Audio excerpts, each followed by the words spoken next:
Bharat update देख रहे हैं आप। मैं हूं आपके साथ सुचित्रा गुप्ता और आज मैं आपके लिए लेकर आई हूं एक खास कार्यक्रम। एक खास शख्सियत से बातचीत करेंगे हम, लेकिन उससे पहले ये बातचीत किस मुद्दे पर होगी उससे रूबरू करवा देते हैं। आज की दुनिया में विज्ञान, तकनीक और आर्टिफिशियल इंटेलिजेंस यानी कि एआई तेजी से आगे बढ़ रहे हैं, लेकिन इसी के साथ एक बड़ा सवाल ये उठता है कि क्या इंसान अपने भीतर की शांति और संतुलन को खोता जा रहा है। इन्हीं सवालों पर बात करने के लिए आज हमारे साथ एक ऐसी शख्सियत मौजूद है जो आधुनिक शिक्षा और आध्यात्म दोनों को साथ लेकर चलने की बात करते हैं।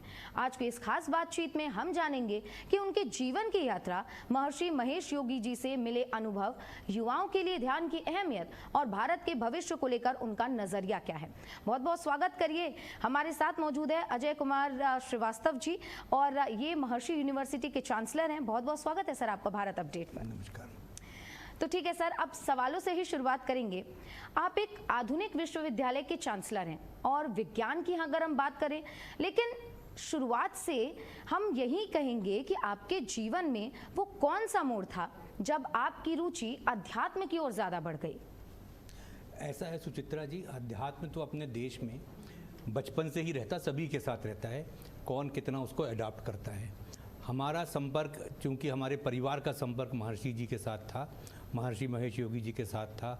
उनके जो गुरु थे स्वामी ब्रह्मानंद सरस्वती जी, जो शंकराचार्य थे ज्योतिष पीठ के, उनके साथ था हमारे परिवार का संपर्क। इस कारण से हम लोगों का जो जुड़ाव था बचपन से ही अध्यात्म की तरफ था। शिक्षा जो हमने प्राप्त करी, उसके साथ साथ हम लोगों का जो जीवन शुरू से ही पूरे परिवार का जो झुकाव था वो महर्षि जी की साथ उनके गुरुदेव के कारण और उनके कारण था। इसलिए हम लोग जो हैं आध्यात्म से जुड़े हैं। और जहाँ तक आपने शिक्षा की बात करी, आधुनिक शिक्षा जो है उसमें आध्यात्म का होना बहुत ज़रूरी है। बिल्कुल। तो ये जो कॉम्बिनेशन और बनाया, जो कॉम्बिनेशन महर्षि जी की कृपा से, उनके आशीर्वाद से बनाया है, ये कॉम्बिनेशन ऐसा है कि आधुनिक शिक्षा जिसमें जो भी नई नई टेक्नोलॉजी, हर तरह की नई नई चीज़ आए, लेकिन साथ में विद्यार्थी और शिक्षक अपने आध्यात्म को ना भूलें, आध्यात्म में जुड़े रहें। बिल्कुल। तो सर, क्या अध्यात्म आपको परिवार से मिला या फिर जीवन के अनुभवों ने आपको इस रास्ते पर पहुंचाया है, और या कह सकते हैं कि कुछ जीवन में ऐसा हुआ जिसने आपको मजबूर किया कि आप आध्यात्म के रास्ते को चुने? नहीं, अध्यात्म तो परिवार के साथ ही मिला, परिवार से ही जुड़ा हुआ है। और चूंकि हमारे परिवार का संपर्क महर्षि जी के साथ और उनके गुरु जी के साथ शुरू से ही था, तो वो हमारे परिवार का एक हिस्सा ही अध्यात्म है। और उसी से हम लोगों ने उसको आगे लिया और उसी को आगे अपने जीवन में आगे भी बढ़ाते चले जा रहे हैं। सर, यहाँ पर देखिए एक ज़रूरी सवाल जो मेरे मन में आ रहा है, महर्षि महेश योगी जी के सानिध्य में रहने का आपको मौका मिला, उस दौरान ऐसी कौन कौन सी बातें थी या सीख आपको मिली जिसने आपके जीवन की, आपके अब तक के सफ़र की सोच बदली है, जिसने आपको अब जीवन में आगे बढ़ने के लिए बहुत ज़्यादा प्रेरित किया? ये तो बहुत ही इंटरेस्टिंग इंसिडेंट हुआ।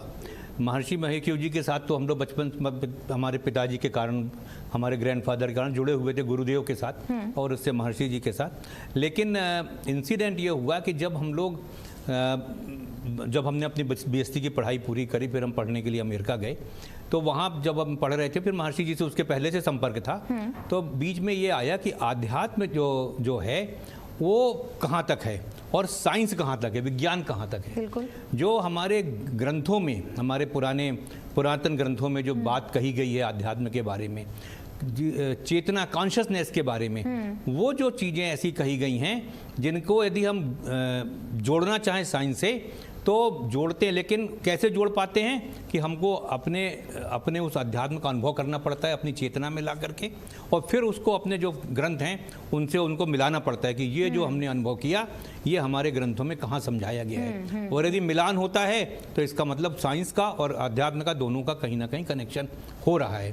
तो ये जो कनेक्शन होता है, यही कनेक्शन के द्वारा फिर ये हुआ कि महर्षि जी के पास जो ज्ञान है, जिस ज्ञान को, भारत के जिस ज्ञान को महर्षि पूरी दुनिया फैलाना चाहते हैं, वो बहुत बड़ा ज्ञान है और उसमें ही लगना चाहिए। इसलिए फिर उनसे फुल टाइम जुड़ाव हो गया महर्षि जी के साथ। ये तो अच्छी चीज़ है कि हम अब बात करते हैं कि हम आध्यात्म को और साथ ही आधुनिकता को साथ लेकर चलेंगे। सर, लेकिन एक चांसलर के रूप में अब तक आपकी सबसे बड़ी चुनौती क्या रही है और कौन सी उपलब्धि आपको सबसे ज़्यादा संतोष देती है आज के समय में? देखिए चुनौती तो चांसलर को कोई भी काम शुरू करते चुनौतियां तो रहती हैं उसमें, बिल्कुल, बिल्कुल। लेकिन चुनौतियों को फेस करना अपने को आना चाहिए और वही आध्यात्म आपको बहुत शक्ति देता है। आध्यात्म से जो शक्ति मिलती है उससे आप अपनी चुनौतियों को फेस भी कर सकते हो और उसमें सफलता भी ला सकते हो। और आध्यात्म से यहाँ मेरा मतलब बिल्कुल सिंपल है, बहुत ज़्यादा उसमें कुछ करने की ज़रूरत नहीं है। महर्षि महेश योगी जी ने जो फार्मूला दिया है जीवन को कैसे चलाना, जीवन में क्या होना चाहिए, उसका जो उनका फार्मूला है जो उनको उनके गुरु से मिला था, वो जो फार्मूला है वो है भावातीत ध्यान। भावातीत ध्यान जिसको अंग्रेजी में हम लोग ट्रांसेंडेंटल मेडिटेशन बोलते हैं, वो जो फार्मूला है वो आपको उस लायक बनाता है कि आप किसी भी तरह के जीवन में, अभी जो आधुनिक जीवन है जिसको हम लोग बोलते हैं बहुत परेशानी का है, ये है वो है, उस सब में भी आप उस ज्ञान के कारण, भावातीत ध्यान और आध्यात्म के कारण आप उस जीवन को आराम से फेस कर सकते हो बिना किसी प्रॉब्लम के। सर, भावातीत ज्ञान के बारे में और ध्यान के बारे में आपसे समझेंगे, लेकिन उससे पहले एक सवाल जो अभी मेरे मन में आ रहा था कि अक्सर लोग विज्ञान और अध्यात्म को अलग समझते हैं, लेकिन इन दोनों रिश्ते को आप एज अ चांसलर किस तरीके से देखते हैं और आज की आधुनिक जीवन में इन दोनों रिश्तों को एक साथ लेकर कैसे आगे बढ़ सकते हैं? आध्यात्म जो है वो तो आपके अंदर का हिस्सा है, उसको आप अलग नहीं कर सकते हैं। जो आधुनिक ज्ञान है, आधुनिक ज्ञान को एब्जॉर्ब करने के लिए भी आपको जरूरत पड़ती है आध्यात्म की, क्योंकि सिर्फ किताब पढ़ने से ही कुछ नहीं होता है।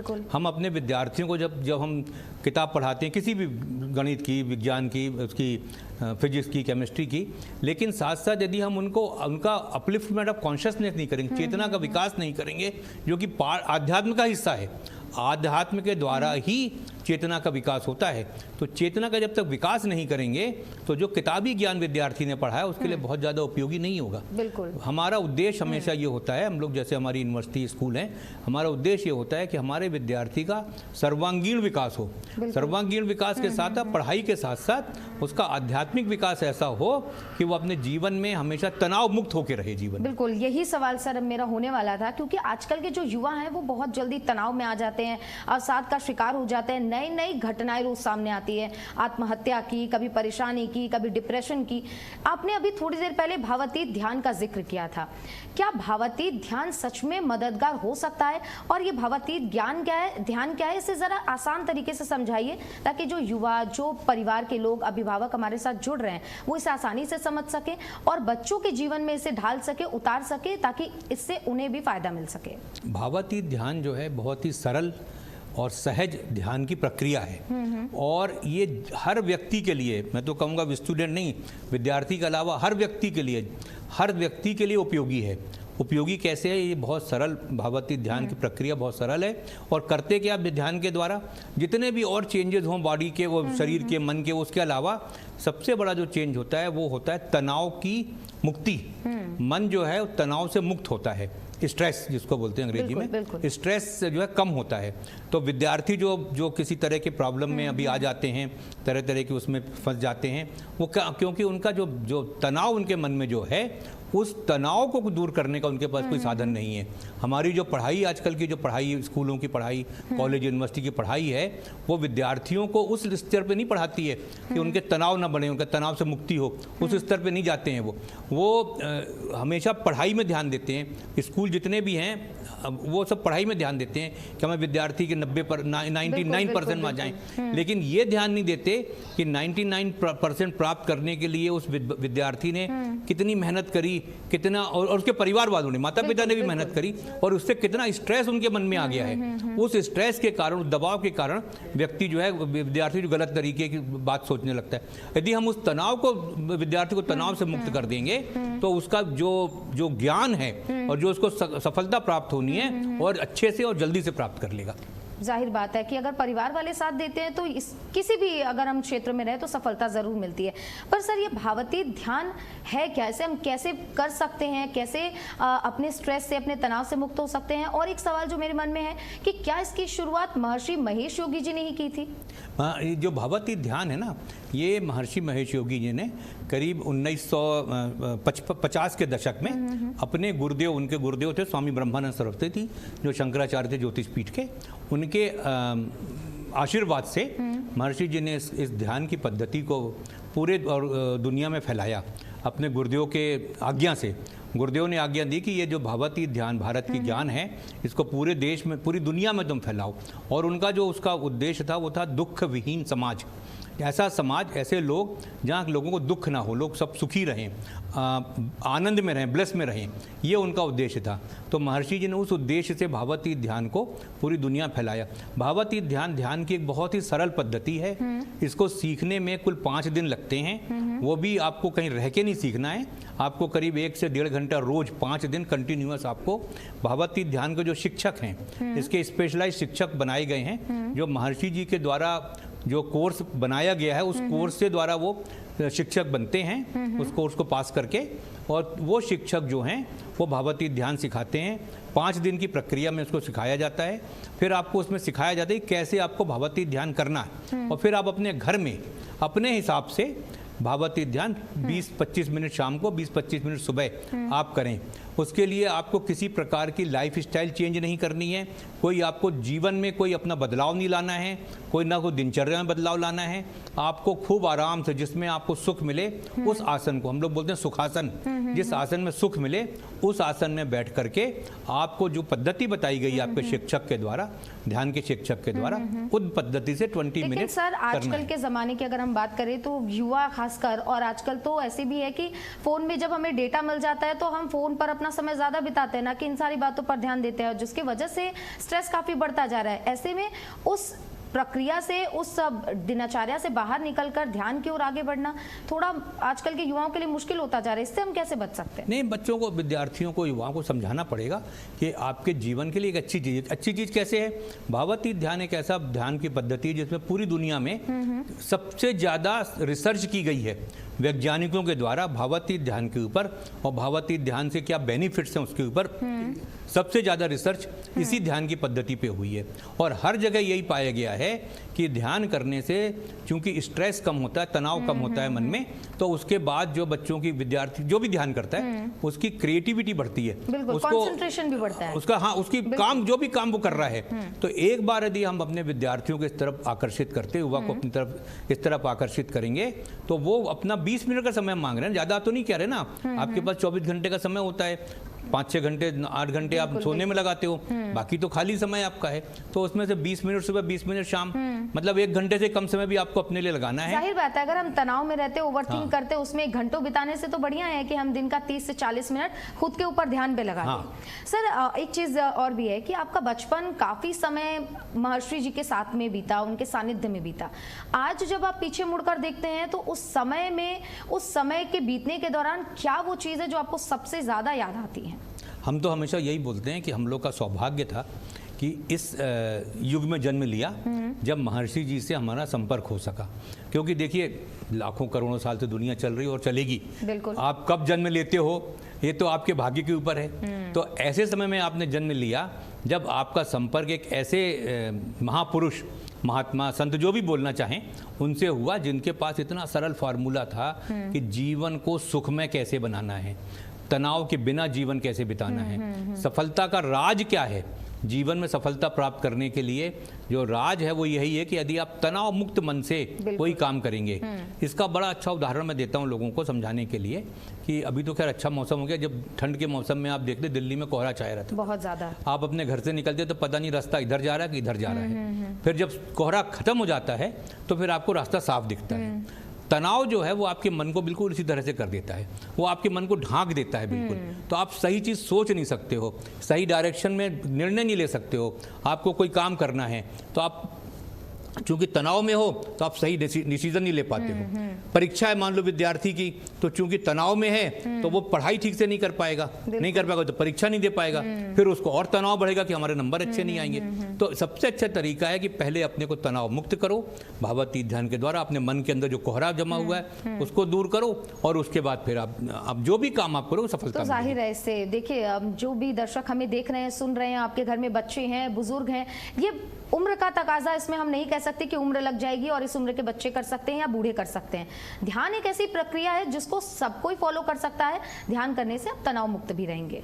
अब हम आगे बढ़ेंगे और आधुनिक दुनिया में आएंगे और बात करेंगे एआई के दौर की। सर आपको क्या लगता है कि इस तेज बदलाव के बीच में मानवीय मूल्यों को बचाए रखना कितना बड़ा चैलेंज है?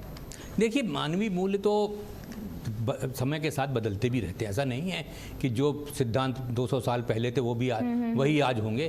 टेक्नोलॉजी बदलती है, समय बदलता है, लोगों की थिंकिंग बदलती है, डेवलपमेंट्स होते हैं, तो बहुत सी चीज़ें चेंज भी होती रहती हैं। अपने जो मूल्य हैं वो यही है कि यदि हम अपने को अपने चेतना से संबंध बना के रखें। जैसे कहते हैं ना, जो आध्यात्मिक लोग हैं, जो थोड़े रिलीजियस लोग होंगे कि भगवान से संबंध बना के रखो। बिल्कुल, हाँ। ऐसे लोग बोलते हैं ना कि भगवान से संबंध रहेगा फिर अपने कोई भी काम करें। तो भगवान को जो माने वो भगवान को संपर्क बना के रखें।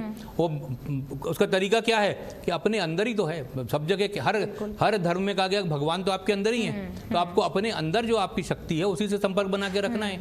और भावातीत ध्यान एक बहुत अच्छा तरीका है, एक बहुत अच्छा साधन है कि आप कैसे अपने अंदर की शक्ति से अपने को संपर्क बना के रखोगे। जब उसके साथ आपका संपर्क रहेगा तो आपके मानवीय मूल्य, जो इस समय के मानवीय मूल्य हैं, वो आपसे हमेशा आपके साथ रहेंगे। आप उसके साथ अनुसार चलोगे। जाहिर है, ये तो सही बात है कि अगर हम अपने अंदर की शक्तियों को पहचान लें तो ऐसा कुछ भी नहीं है जो नामुमकिन है आज के समय में। बिल्कुल। अब सर, आप एज अ चांसलर नई शिक्षा नीति 2026 को लेकर जो चर्चाएं हो रही है, क्या लगता है उसके ऊपर आपकी क्या प्रतिक्रिया होगी? और आपको क्या लगता है कि भारतीय शिक्षा प्रणाली में सबसे बड़ा बदलाव या ये जो 2026 की नई शिक्षा नीति इससे आने वाला है? देखिए, शिक्षा नीति तो 26 में इम्प्लीमेंट होनी है, बनी तो शायद 2-3 साल पहले थी। तो ये जब भी कोई बदलाव आता है ना, तो उसको एक्सेप्ट करने में लोगों को समय लगता है, समझने में समय लगता है। जो भी हमारे शिक्षक होंगे, जो हमारे स्कूल के कॉलेज के प्रिंसिपल, स्कूल के प्रिंसिपल होंगे, उनमें समय लगेगा उसको एक्सेप्ट करने में।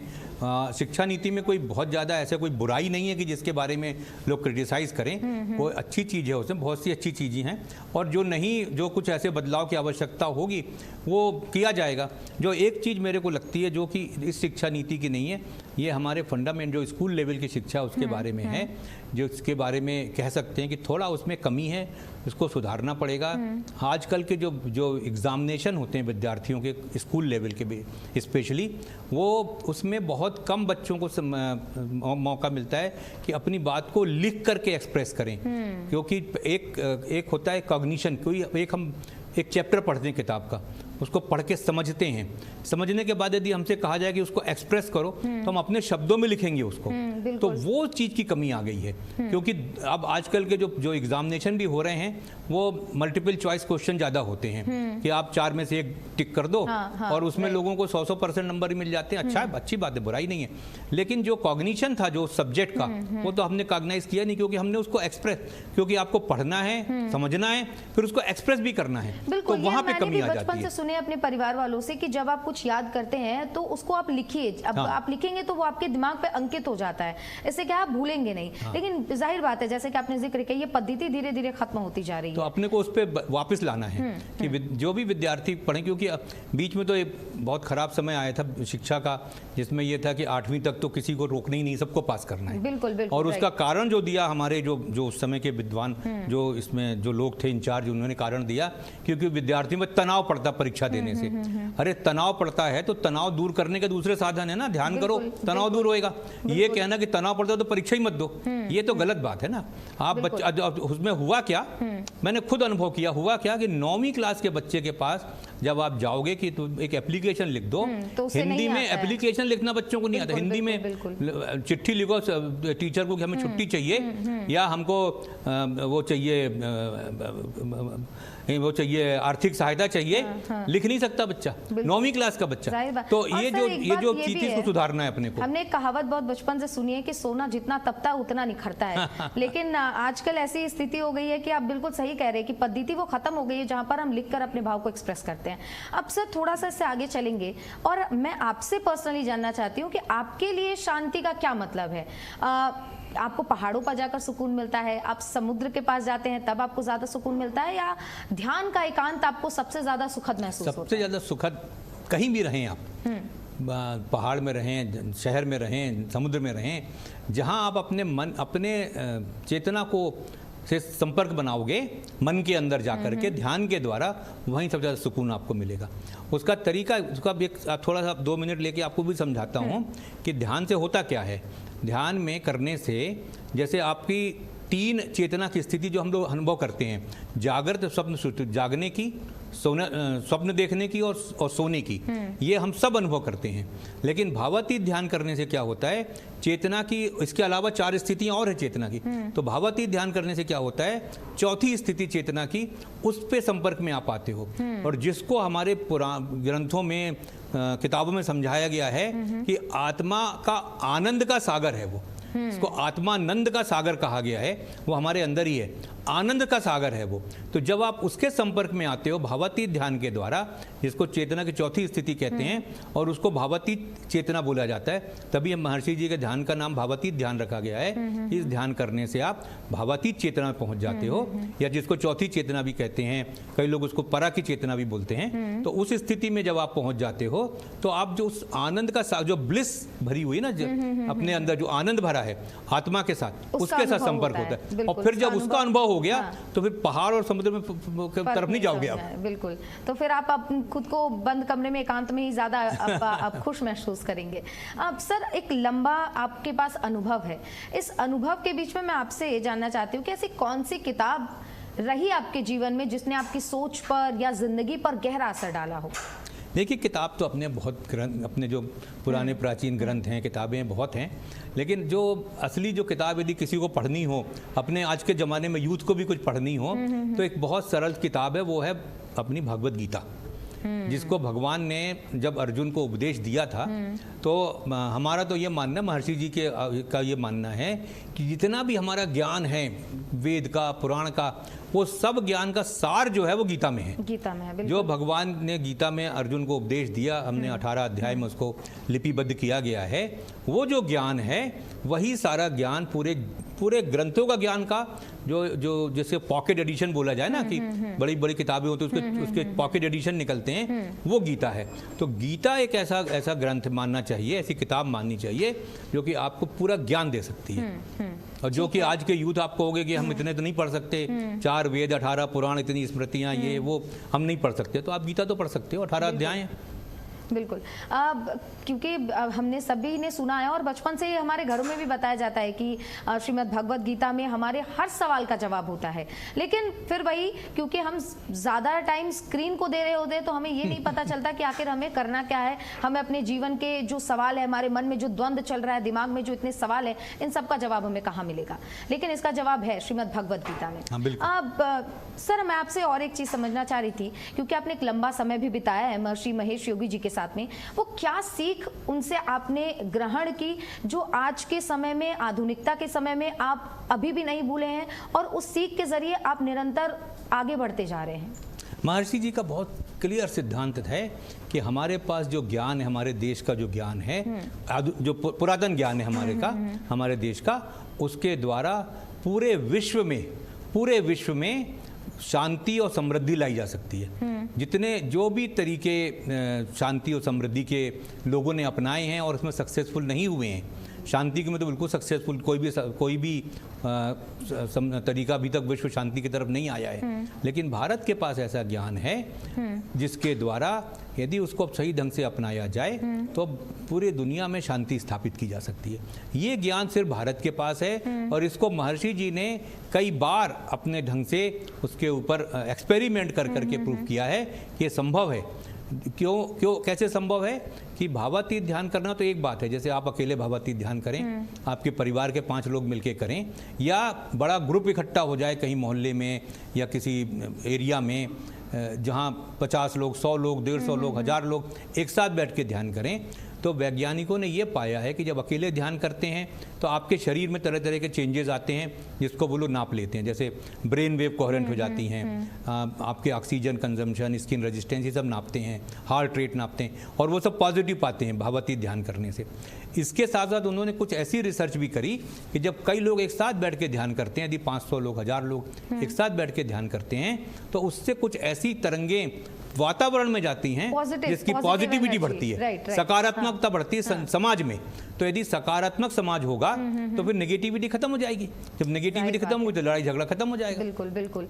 लड़ाई झगड़े पे एक आपसे आखिरी में कमेंट चाहूंगी, लेकिन सर अब भी आज के समय में भारत विश्व गुरु बनने की बात कर रहा है और लगातार इस पर को लेकर अब विद्वानों में भी चर्चा होती रहती है कि क्या बन पाएंगे या नहीं, लेकिन इसमें हमारी प्राचीन वैदिक शिक्षा और आधुनिक विज्ञान का मेल कितना जरूरी है कि आने वाले समय में भारत खुद को विश्व गुरु बना सके?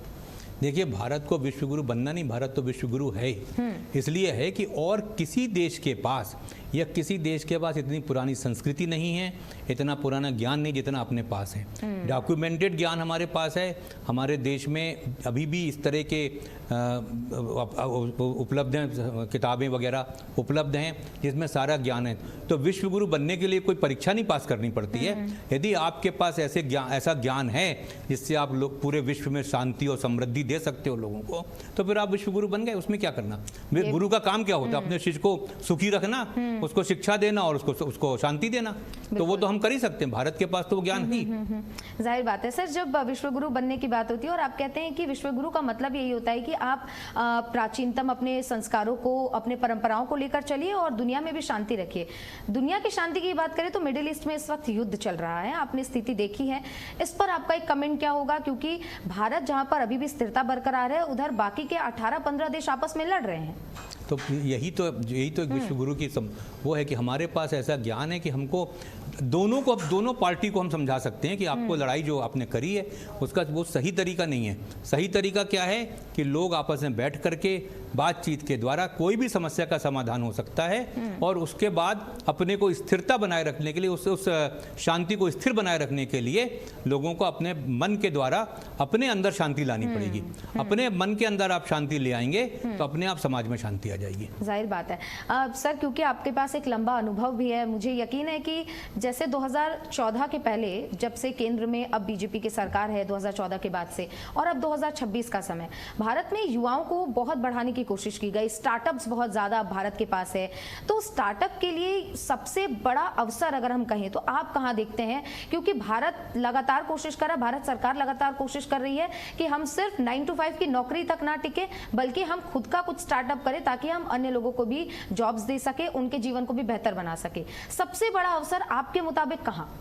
भारत में ही अवसर है हमारे, चूंकि सरकार की कुछ पॉलिसीज़ भी ऐसी हैं जो स्टार्टअप को प्रमोट करती हैं। आजकल की पढ़ाई में भी, जैसे हम लोग की यूनिवर्सिटी है और भी बहुत सी यूनिवर्सिटी हैं, हर जगह पढ़ाई में, हर हायर एजुकेशन इंस्टीट्यूशन में आजकल इस बात पे जोर दिया जा रहा है कि हम खाली जो हैं ऐसे लोग ना निकालें अपनी यूनिवर्सिटी से जो जॉब मांगने जाएं कहीं पर। ऐसे लोग निकलें जो जॉब क्रिएट करें, जॉब क्रिएटर हों। तो हर यूनिवर्सिटी का, हर हायर एजुकेशन इंस्टीट्यूशन का और हम लोगों का, सबका यही उद्देश्य होता है कि यदि हमारे यहाँ 100 बच्चे पास होते हैं तो 50 यदि नौकरी करना चाहते हैं तो कर लें। 40-50 ऐसे हों जो कहें कि हम अपना बिजनेस, अपना कुछ ना कुछ शुरू करेंगे, अपना स्टार्टअप शुरू करेंगे और हम 5 लोगों को, 10 लोगों को, 20 लोगों को सर्विस नौकरी देंगे। तो ये सभी का उद्देश्य होता है और आजकल लगभग सभी अच्छे जो हायर एजुकेशन के इंस्टीट्यूशन है वो इसी तरफ कर रहे हैं, इस तरफ ध्यान दे रहे हैं। और इंस्टीट्यूशन का एक बहुत बड़ा हाथ तो जरूर होता है क्योंकि शिक्षक ही स्टूडेंट को निखारते हैं। और सर, क्योंकि एक लंबी चर्चा हमारे बीच हुई और आपने भी बहुत अच्छे से बताया कि भावातीत ध्यान कैसे हम कर सकते हैं, कैसे स्ट्रेस फ्री रह सकते हैं, क्योंकि भागदौड़ की जिंदगी में लोगों के पास अपने लिए बिल्कुल भी टाइम नहीं मिलता है। लेकिन वो टाइम मिलता तो जरूर है, लेकिन वो कहीं ना कहीं स्क्रीन टाइम में निकल जाता है, जिसका अंदाजा, जिसका अनुभव आपको नहीं होता है कि ये टाइम मुझे थोड़ा सा खुद के लिए निकालना चाहिए। बहुत शुक्रिया सर, जय सर, आप हमारे साथ जुड़े, आपने युवाओं को, उनके अभिभावकों तक एक बहुत ही अच्छा मैसेज बताया कि प्रेरित कीजिए आप किस तरीके से ध्यान कर सकते हैं और आप खुद को स्वस्थ रख सकते हैं, तनाव मुक्त रह सकते हैं और साथ ही साथ आधुनिकता के साथ और हम अपनी प्राचीन परंपराओं को एक साथ लेकर कैसे चल सकते हैं। बहुत शुक्रिया एक बार फिर से सर आपका। और आप लोगों को भी मुझे उम्मीद है कि ये कार्यक्रम बहुत अच्छा लगा होगा और आप हमें इसका फीडबैक जरूर दीजिएगा। बहुत बहुत शुक्रिया आपका हमारे साथ जुड़ने के लिए। नमस्कार।